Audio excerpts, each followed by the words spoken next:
This conference will now be recorded.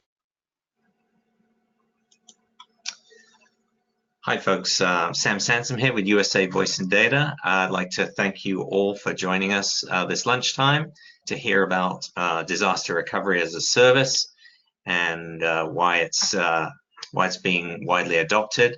Happy to have Pat Cannon here from US Signal, who's their VP of Operations. I know Pat's got a team with him here today to join us, including their DRaaS platform partner, Zurdo.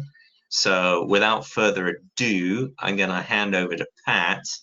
Pat, just let me know and I'll just clip on through these slides. I really think this is a great opportunity for all our partners. I know that lots of our IT MSP partners that are on today have been providing some backup services, data backup, and so on and so forth. But I'm not too sure how many of them are using a fully fledged disaster recovery as a service platform where they can basically get their clients back up and running in the case of a major hit on any of their clients' infrastructure. So encourage all the partners who took time today to join us. Don't hesitate to jump in, ask questions.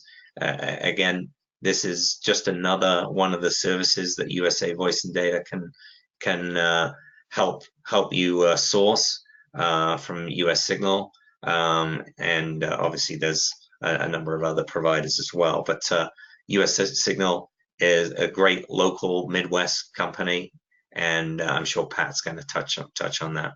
Without any further ado, here's Pat. Perfect. Thank you, Sam.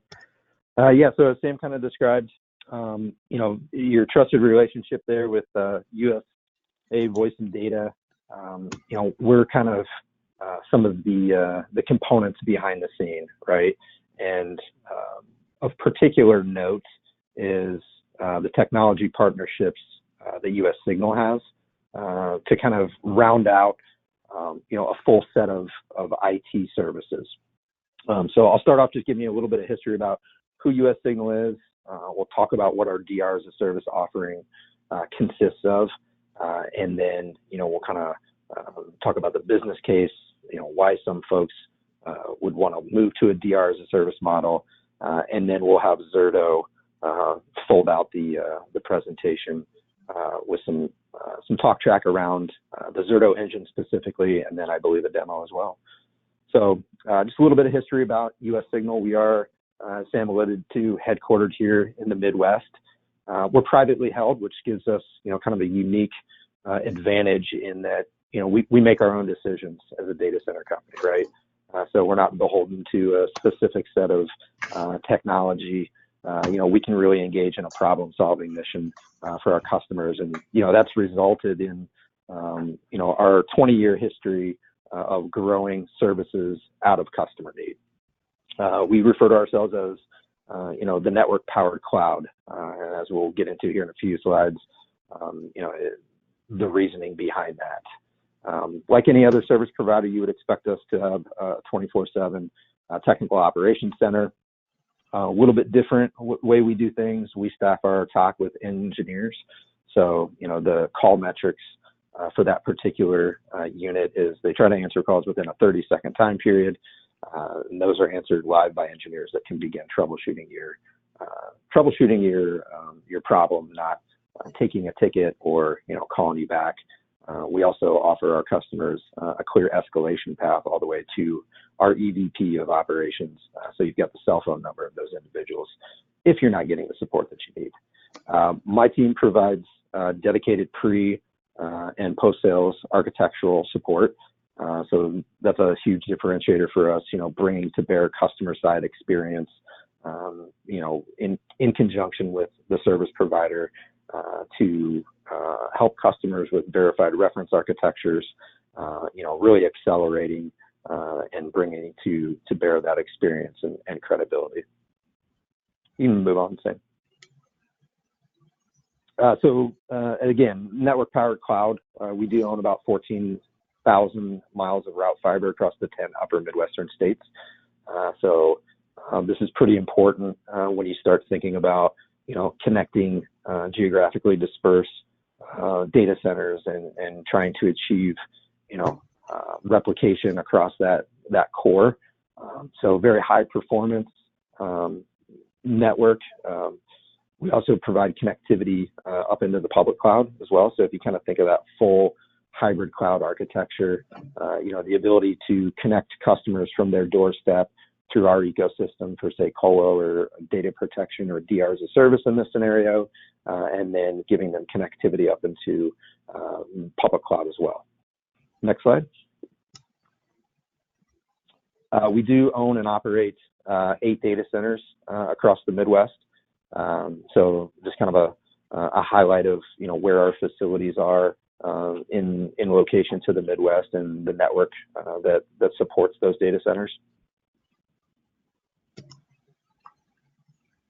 So, one of the things that we kind of did really early on was invest in, routine HIPAA, PCI, and compliance audits, because a large sector of decision making as customers are going out and doing their vendor due diligence is, the focus of the provider on the logically and physically secure components that they have in place to make sure that we're able to meet all of the security and compliance. Next slide.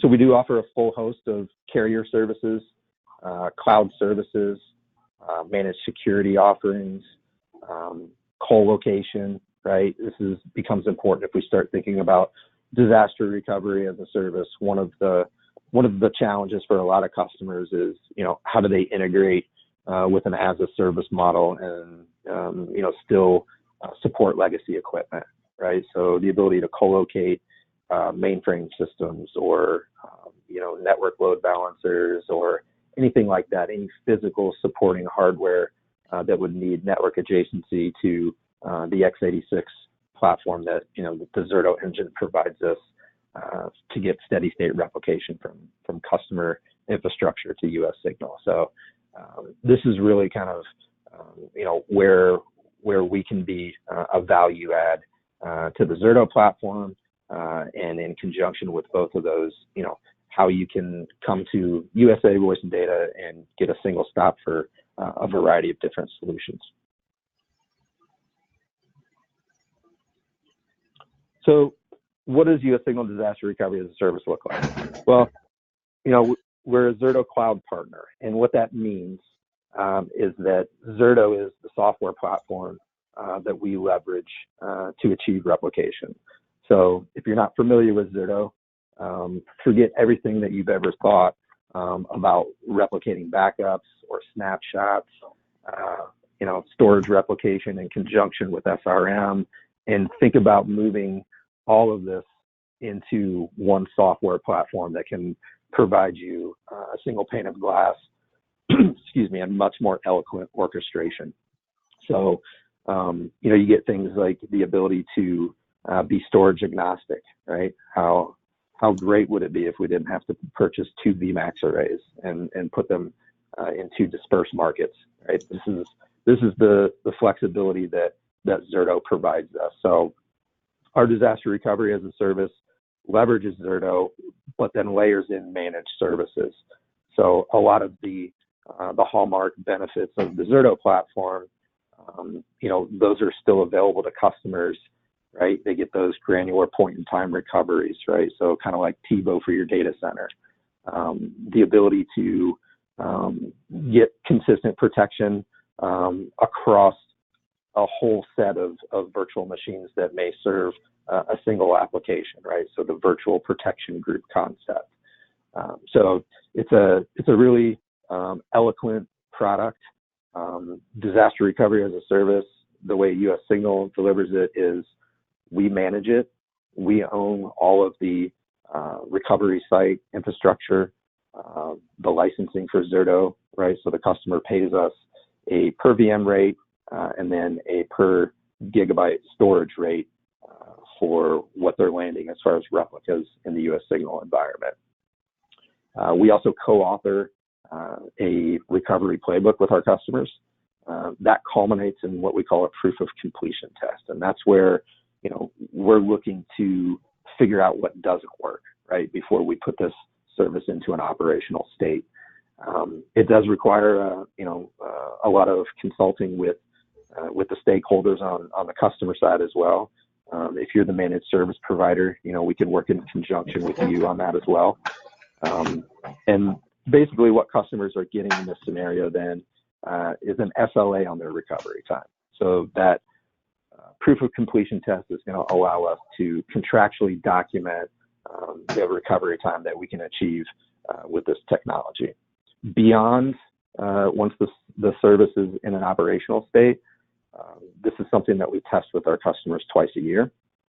And then we also check in with them on a month-to-month basis to understand if and what's changed in their environment so that we can make sure that we're documenting that on our side as well, right? IT environments are very dynamic. They change regularly. You got to have that established change management process if you want to continue to update and have the service be relevant. Next slide. Sorry. Oh, you're fine. I'm on computer. Oh, there we go. There we go. One more. Sorry. Okay. All right. So we went to that one. Okay. So now we're at this one. Next one. There you go. So kind of from a roles and responsibilities perspective, this kind of helps you understand, where we have to have an intersection point with the U.S. Signal Pro Services team and either a managed service team or group of engineers on the customer side, or both, right? So kind of gives you a look at, who's responsible for what. And then I'll also call out just the high level network diagram here.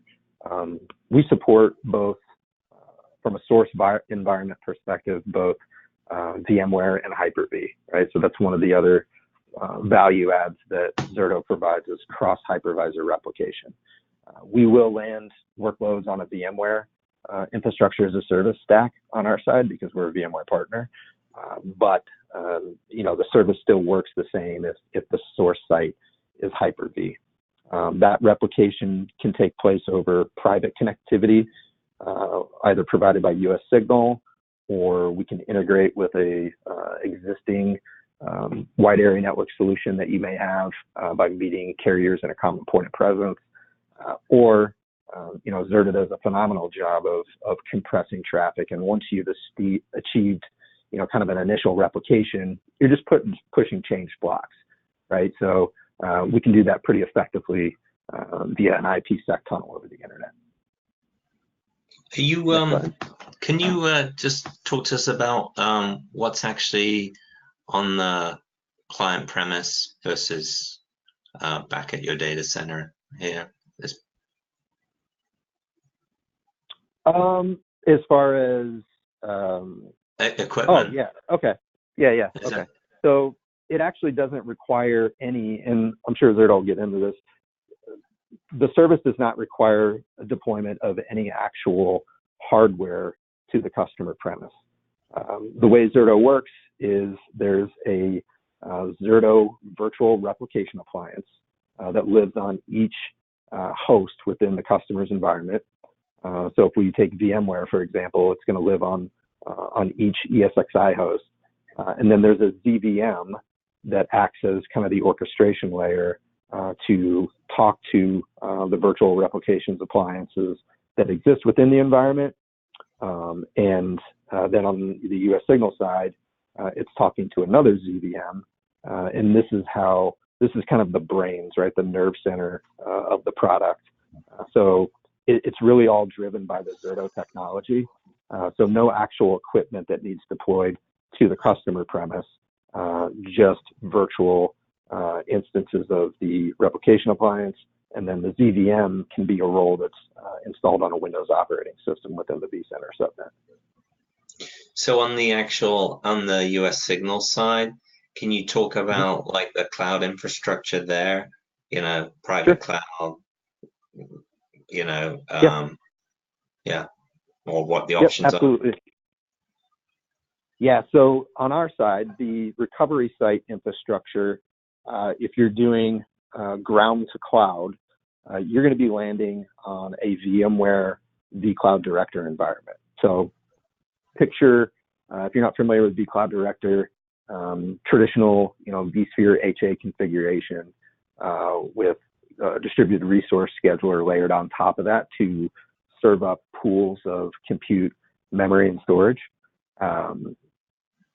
On the back end, the vCloud Director interface is delivered via a web presence that ties into a SQL database. So very simple architecture, vSphere and a SQL with a web front end. So we provide customers VMware infrastructure as a service in all three consumption models that the platform provides. Even you and your premise-based system. So reservation, where you can reserve 100% of the compute, allocation, where you can share compute, and then also pay as you go. And that's what this service lands on. So the customer doesn't pay for the compute or the memory that they would need to run their disaster recovery workloads.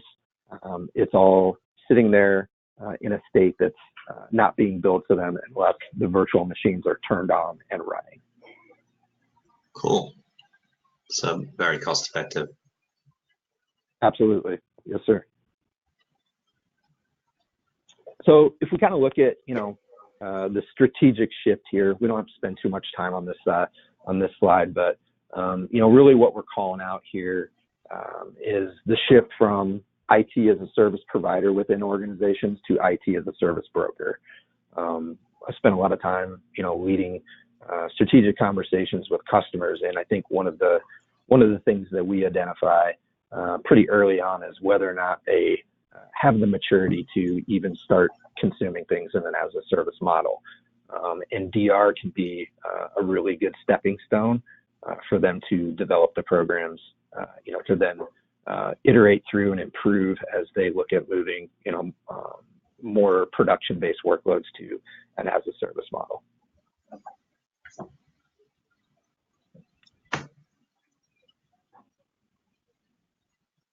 So, if we looked at what some of the typical increased capabilities that a customer gets when they move to DR as a service, probably some of the largest are, the reduced administrative and operational burden of managing DR. A lot of customers also don't have an established testing methodology or a DR runbook. They don't revisit the solution on a regular basis to make sure that the solution is up to date with what the technical requirements are. And you also have to provide all of your own capacity, compute, memory, and storage in a DR site in a traditional model, and this allows us to be much more cloud centric. We've got the compute and the memory on hand, so it's on demand for our customers. Some of the technical improvements that really, zurdo's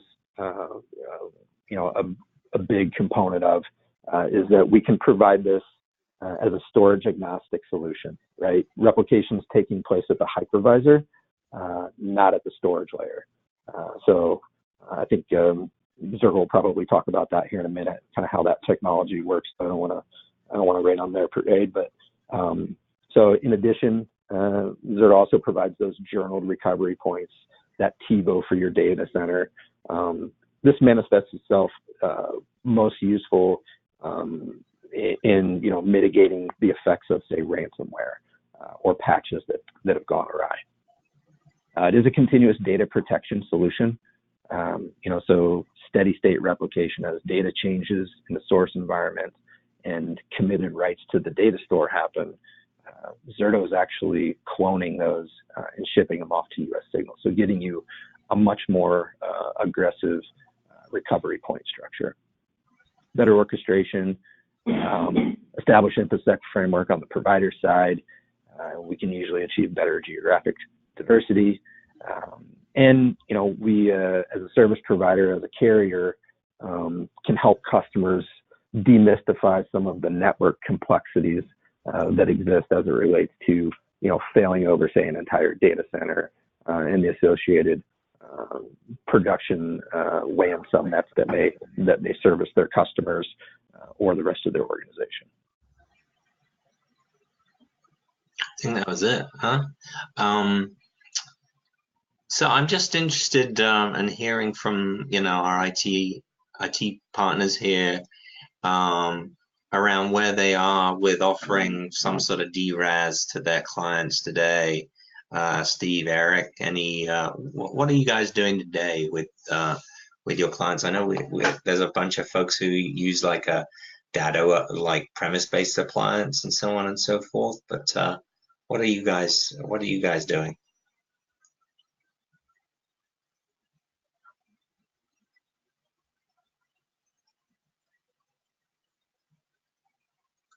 Yeah, this is Steve. Hey, Steve. We have different size clients, and there's only a couple that we've even talked about this type of service to. Most of everything else is handled by, Datto actually has now a service without the on-premise device, which we've been backing up some key workstations and then you can virtualize them if you need to. And so, but other than that, it's always been a backup. So it's always a restore situation. Okay.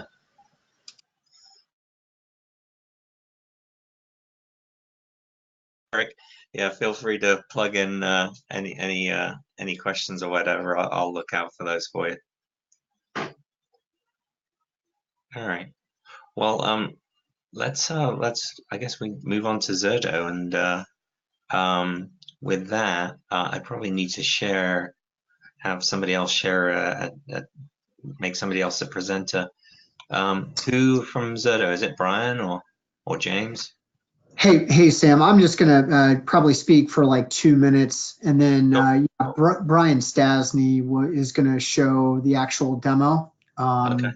So yeah, no, thank you all for having us on today. My name is James Connors. I am the cloud sales manager, and I work exclusively with US Signal in helping them provide DR as a service. So with that being said, just very high level about Zurdo, for those of you on the call today, may or may not be familiar with our name or technology.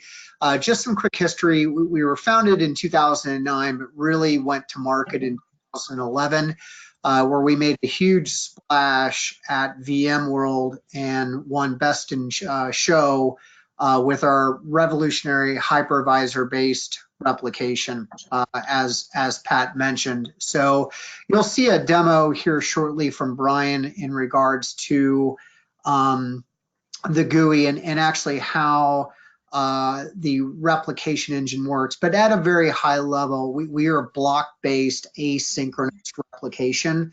So we are storage agnostic, which is great.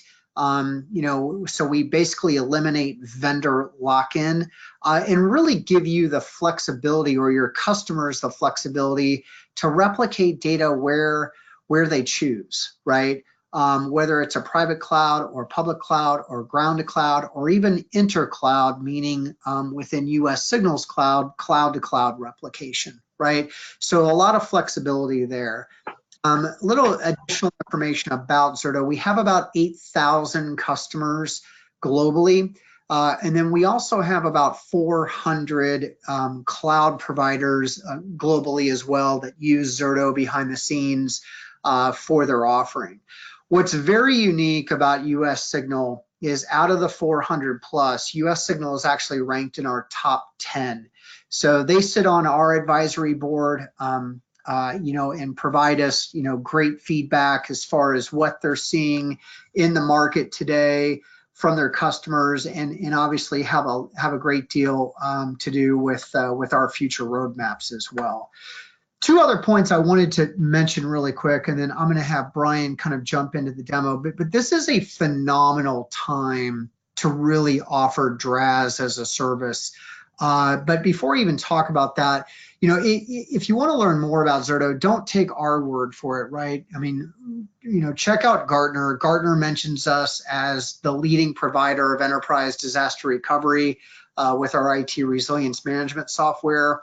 Forrester just came out with a New Wave article about Zurdo and so forth. And we work very closely with IDC as well. But one of the key facts I wanted to mention, just to talk about the market opportunity that's in front of all of us today. IDC did a study last year with their customers, and a majority of those they surveyed had a transformation cloud or modernization project in the next 2 years, right? So we're obviously in the now of that, today, but 42% of those customers surveyed had a data protection or recovery project in play. And 90% of those customers were looking to use a cloud provider for data protection within the next 12 months. And we see that day in and day out here at Zurdo, working with US Signal and their customers.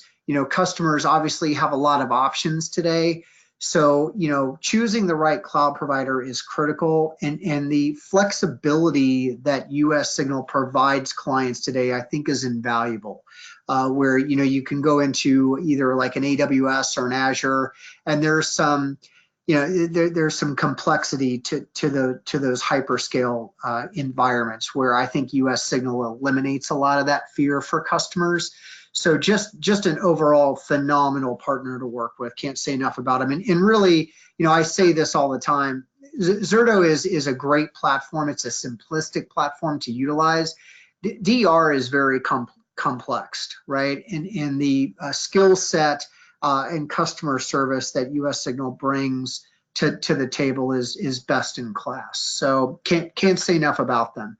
But with that being said, I'm going to turn it over to Brian for the sake of time and let him go into the demo and kind of show you the magic behind the scenes. So Brian, if you're online, take it away. James, can you just repeat those two statistics for us again? Oh, sure. Yeah. So it was an IDC report, and what they did is, they went out and interviewed most of their customers, and 42% of their customers had a data protection or recovery modernization project of some sort, right? Data was obviously top of mind for almost 50% of the customers that they interviewed. Out of those customers, 90% will use cloud for data protection within the next 12 months. So this report, Brian, keep me honest here, but I believe came out in 2018. So we're obviously within that 12-month time period, and that's going to continue to grow, right? We see customers all the time looking at different cloud providers, whether they're one of ours or a hyperscaler, but large, small, SMB, medium size to enterprise are looking to get out of the data center business altogether. So. Okay, that's awesome.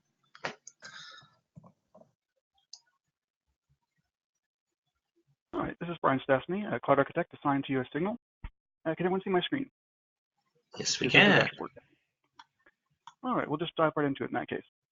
Again, this is Brian Stastny, cloud architect assigned to US Signal, working with James.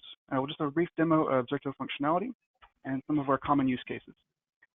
So we've got a few things here just to illustrate what we have. This is our Zurdo dashboard. This is where you're going to manage the solution, both protecting workloads and failing them over, recovering them. This represents another Zurdo dashboard and a recovery site. So it should specify this is a protected site and this is your recovery site. And similarly with vSphere, we have what represents a protected or production site and a recovery site. This would be at US Signal as an example. Now, Zurdo has two primary components. First and foremost is what's called our Zurdo Virtual Manager. That's installed on a Windows VM, and it provides a number of things. First and foremost is the dashboard you see here. Once you install the ZVM on a Windows VM, you would simply browse the IP address of that box on port 9669, and you get this dashboard. In addition, it provides the orchestration and management of the solution. However, the actual work is done by what are called VRAs, or Virtual Application Appliances. These are small Debian appliances that are deployed via this interface that take minutes each. You're going to deploy one of these on each host in your environment, each ESXi host. And what they're going to do is they're going to monitor the hosts for writes at the block level down to storage. When we see those writes, we'll copy them, compress them again at the block level, and send them to DR, to a corresponding VRA at the DR site, and of course a corresponding VVM. So It's very easy to deploy. This can be deployed in production in less than an hour. It's non-disruptive. No host reboots are required, etc. So you really can just deploy this in production without disrupting any of your other ongoing operations. Now moving on to primary functionality. First and foremost is, the first question most people ask is, how do you protect workloads with Zurdo? Well, it's fairly easy. We use something called VPGs, or virtual protection groups. Now, the point of a VPG is simply a group of one or more VMs, could be one, could be 100, of VMs that you're replicating to or protecting to a different site, in this case, US Signal. So VPGs provide one core piece of functionality in that they enable you to protect applications consistently. So when you think of an application, most applications in a modern infrastructure are comprised of multiple VMs. Let's say you might have an application server, SQL server, a file server, etc. That all comprise a single application and are required to recover that application consistently. Now, VPG allows you to do that. The idea is you would put all of the applications or all of the virtual machines that comprise an application into a VPG, and then when you recover that VPG at your DR site, all of the VMs and the disks among them would be recovered from the exact same point in time. So we'll illustrate how to create a VPG here. Let's say we're at our source site, and you want to protect a number of VMs in a VPG. And we'll create a VPG. We'll give it a name. It's simple in this case. We'll select the VMs we want to protect. In this case, we'll just select a file server, though we could select multiple. And we'll select a recovery site. In this case, we have our secondary vSphere site. Now, where do we want that workload to land? We'll, of course, pick a compute resource, in the form of a host or a cluster, and a data store to land the data. Now, our journal. This was touched on previously. So our journal is essentially a changelog or a DVR for your data center. I think someone mentioned earlier. A journal is by default 1 day. And what that means is when you go to recover a workload, whether it's from a planned activity or a DR event when you lose your source site, if configured as seen in this interface, you would have a day's worth of checkpoints from which to choose from to recover your workload. So you could go back in time, a few seconds, a few minutes, or a few hours, up to a day if you needed to. Our journal can be anywhere from 1 hour to 30 days, depending on how much storage you'd like to utilize. This really gives you the ability to recover from things like data corruption, ransomware, etc., where you need to go back to a certain point of time, say a few seconds before an adverse event occurred. Our journal will give you that flexibility. And it'll make a little bit more sense when we actually get into a failover. We offer built-in WAN traffic compression, and our journal is compressed as well. So we picked in our previous interface the defaults where we'd like all of the VMs and all the disks in this VPG to land. Here we get a little more granular with storage. For each disk that is attached to a VM in this group, we can assign an individual data store to land the data on, if we choose, or just land them on the same default data store. We can convert disks from thick to thin and line, and also exclude them from ongoing replication if we have a disk that's, for example, dedicated to backups. We don't want to replicate a terabyte of backups each night, but we do want the disk to replicate it over, so we could exclude it from ongoing replication here. Much like storage, we want to select a network to connect the NICs that the VMs are connected to upon failover. So we have different options for both live and test. And the reason for that is our failover tests are entirely non-disruptive. You can do a failover test during the day. Ideally, you'd want to connect those VMs to a dead net or a network that doesn't interfere with prod upon failover, especially if you're doing it during the day. But beyond that, nothing is impacted. Replication is not impacted. Your production environment is not impacted. Failover tests are entirely non-disruptive, so you can do them at your convenience.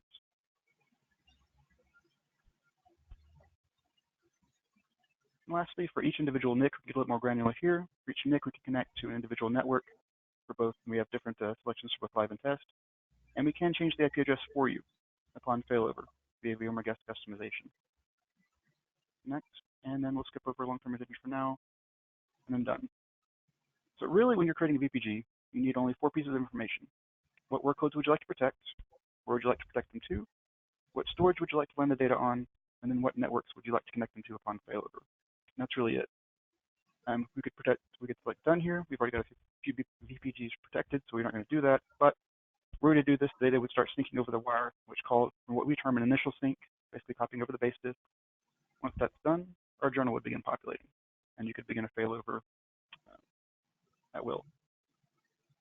So we've got a few VPGs protected here, or VMs protected. In this case, we've got about 6 VPGs protecting, I believe, around 24 VMs, if memory serves.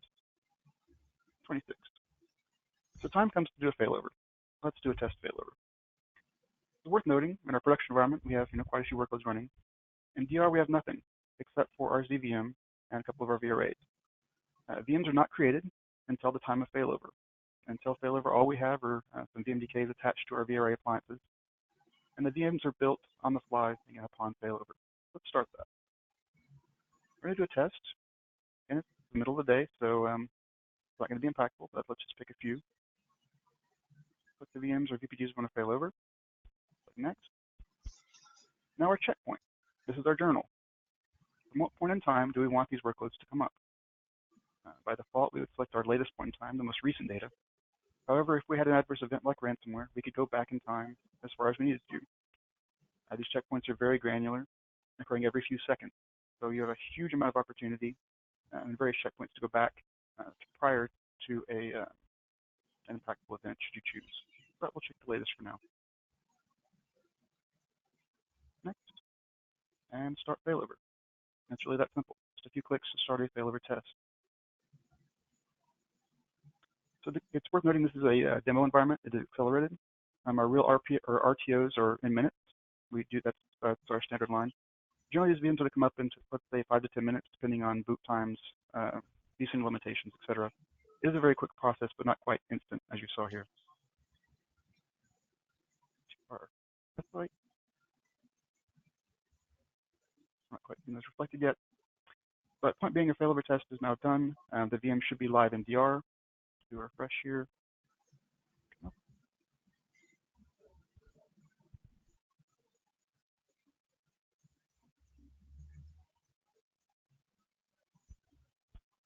Moment.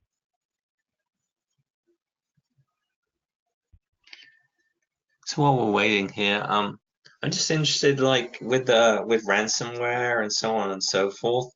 How do you go about how do your clients go about identifying where that ransomware got injected, right? And how far back to go? Well, so that's a great use case for our failover test. Since they're not impactful, what you could do is you would basically take a first initial guess when you thought the event occurred. Do a failover test from a few minutes or a few seconds before that point in time, and determine whether or not the data was corrupted. If it was corrupted, simply cancel the failover test and take an earlier checkpoint until you get to a point in time where you're confident that the data was unimpacted. Looks like my vSphere client's not going to come up, but what you would see ideally is that in DR, the VMs would be powered on. They would show testing recovery. At that point, you could log in, open a console, RDP to them if you had network access. And once you're done with the failover test, you would simply say stop failover test. Enter a result in any notes, and the failover test would be canceled. Again, during a failover test, it's entirely non-impactful. Replication continues, production is unimpacted, can be done anytime. Lastly, we have a live failover. This is intended to be an impactful event, either an orderly migration from site A to site B, or if you've lost your primary site, you can initialize this just as easily from your recovery site. You log into the recovery site and start the failover test, or your resources at US Signal could perform this operation for you from their side. Let's do this from production. Start a failover test. In this case, I want to select a single VPG. Most of this looks very familiar. We can still select our checkpoints and very granular. But we've got a few other options. First and foremost is VM shutdown. Do we want to shut the VM down in an orderly fashion in production before failing it over? Generally, most customers, I would say yes. And then auto commit. So even when we do a live failover, assuming your production site is still online, once the VM is up and running in DR, we give you a period of time from which to either commit the failover, which means you leave that original VM powered off in prod and powered on, make the VM now running in DR, the production workload, or you can roll back. If something goes wrong, you picked an incorrect checkpoint, the VM doesn't power up for some reason, though unusual, you'd always select rollback, cancel the live failover, power back on in prod, and resume replication. So even in the case of a live failover, assuming your production site is still online, once you fail over, we do give the opportunity to basically say, never mind, go back, put things back the way they were. So even that has a degree of flexibility. The last thing I'll touch on a live failover is reverse protection. So like myself living in Houston, I like to call this the Houston-Dallas scenario. A lot of times, CSPs in Houston, as an example, will know they're going to be affected by let's say a tropical storm or hurricane. And of course, customers want to proactively move their workloads from Houston to Dallas, much further inland. But at some point, they know once the storm has passed, they're going to want to revert those workloads back to the original home in Houston. What reverse protection allows you to do is, upon committing a failover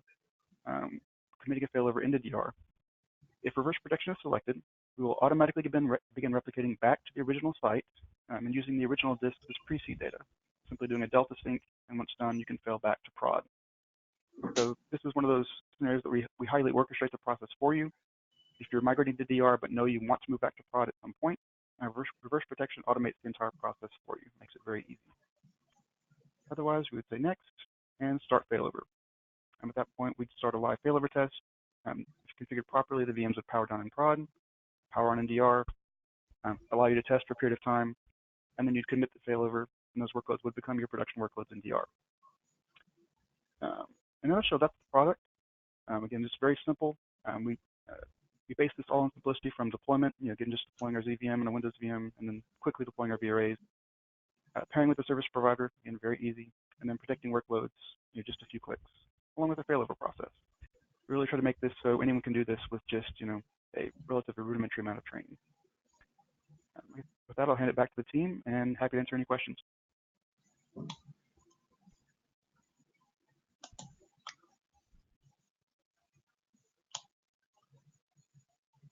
Steve, any thoughts on seeing this interface and tool, and